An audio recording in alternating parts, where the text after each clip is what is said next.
Hello everyone. In this video, I'll show you how to add or remove payment methods on Fiverr. So let's start the video. First of all, open your Fiverr account.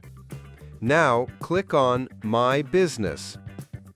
And here's the option of Earnings. Click on it.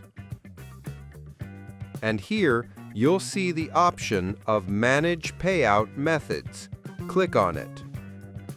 As you can see, I've already added a payment method. If you want to remove the existing one, simply just click here on 3 dots and click on Remove. The payment method will be removed. Or, if you want to add a new payment method, here's the option Add New Payout Method. Click on it. Now, here you'll see 2 methods, PayPal and Payoneer. Right now, I've already added the Payoneer, that's why it's not showing here. Simply just select the payment method and click on Continue.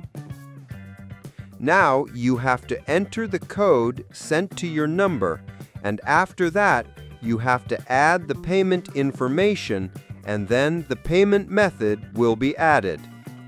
So this is how you can add or remove payment methods on Fiverr. I hope this video was helpful. Subscribe the channel for more videos.